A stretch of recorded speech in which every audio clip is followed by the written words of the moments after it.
full of systems. We have legal systems, educational systems, and banking systems. The human body is made up of systems: respiratory systems, circulatory systems, muscular and nervous systems. Whether we realize it or not, our lives, our families, our careers, our very existence is dependent on certain systems working together effectively. This is especially true in organizations. In fact, by definition, an organization is a body of people who function together in a collective of systems to achieve a particular purpose. And nowhere is this truer than in the church. Now, I know some people will say, the church is not a place, it's not a building, the church is the people. While this is true to a point, it's also true that the church is a place.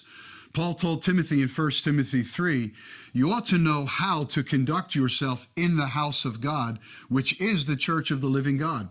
In other words, the church is the people, yes, but it's also a place or an organization where the people are arranged into a collective of systems to achieve a purpose for the glory of God.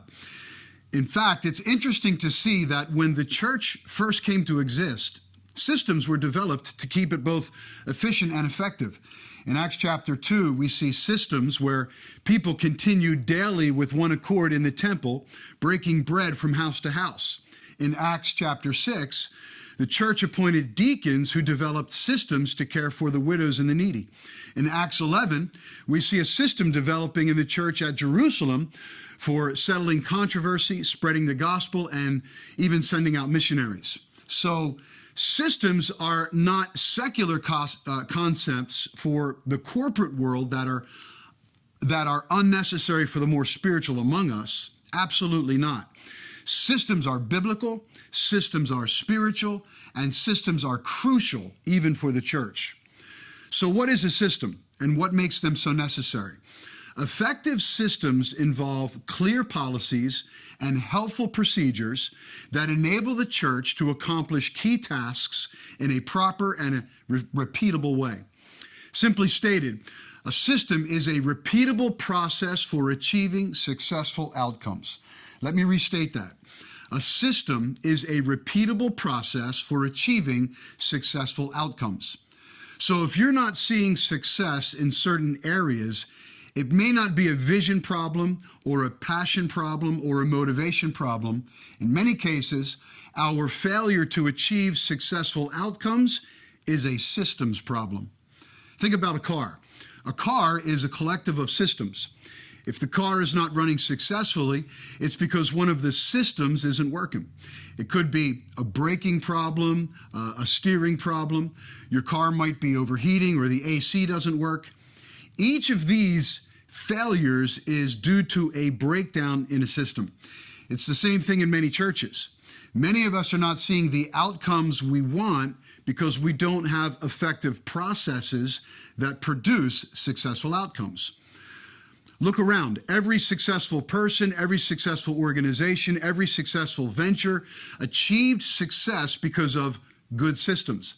Athletes use systems to train. Authors use systems to write.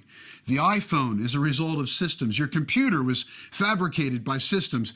Health and fitness are achieved through systems to manage eating and exercise. Teachers use systems in the classroom. The military uses systems to train recruits. And every successful church stays healthy and achieves success because they use systems. Now, you might say, well, I just pray and preach the word and trust God.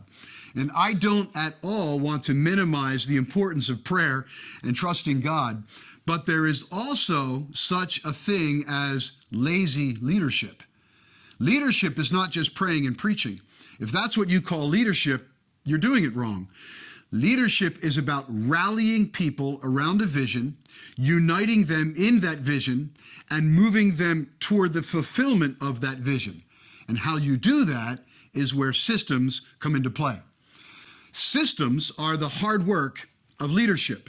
Systems are about identifying key target areas and creating effective, repeatable processes that empower your people to achieve the outcomes you want. Listen, if you're not developing systems, you're not leading. You may have a title, you may have a vision, But if you're unable to cast that vision in terms of the systems required to achieve the vision, you're not a leader. You're a dreamer. You're like a big, beautiful car with no engine, no wheels, no steering, no ignition, no systems to move that car forward. And this is where many leaders stall out and fail. They got style, they look good, they sound good, but they have no substance. They lack the structure, the systems needed to produce the desired outcomes. Leaders, let's not stall out. Don't be a big, beautiful car without any systems. Let's do the hard work of leadership. Let's get our hands dirty, our knees dirty. Let's get down into the mud and mire of leadership and build the structures that make things work. Now, if we're going to do the work of building effective systems, there are a couple of attitudes we need to have. We need to be humble, we need to be teachable, and we need to be intentional. First, we're going to need to be humble. We're going to have to admit where we are falling short in our vision and accept the brutal facts. Jim Collins, in his book Good to Great, said that level 5 leaders, the most effective kind of leaders, he said that good to great organizations and leaders can identify what he calls the brutal facts. These are the harsh realities about our church that we must be willing to confront and openly talk about. The brutal facts ask the questions, where have we missed our goals? In what ways did we fail to achieve our vision? What are we doing wrong and what must be done about it? This is the first step in developing good systems. We need to identify our key tasks and how we fail to achieve them. It's what psychology says is the key step in increasing our competency. It's knowing what we don't know. It means we may be failing, but we know where we are failing and we know what we must do to correct it. We don't blame others. We don't complain about our resources. We look honestly at our responsibilities, and we do what must be done. Next, we must be teachable. Teachability is the ability to admit you don't have all the answers and you're willing to receive some instruction. It means you're open to suggestions. You collaborate with other leaders. You seek their input, and you work together in developing systems to address the brutal facts and achieve the vision God has given you.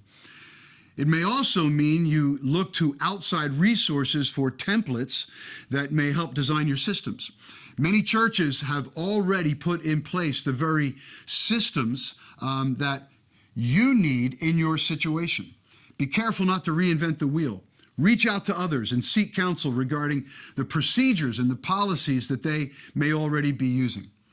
And finally, developing effective systems requires leaders who are intentional.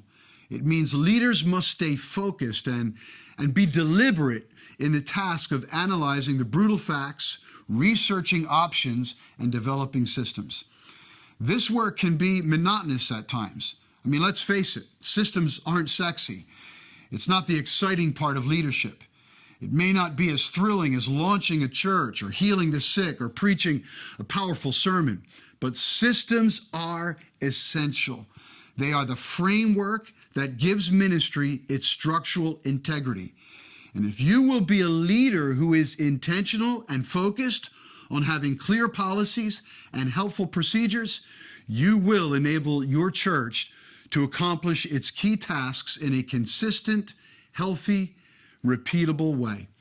And you'll achieve the successful outcomes that you need. Thanks for sharing this time with me talking about systems.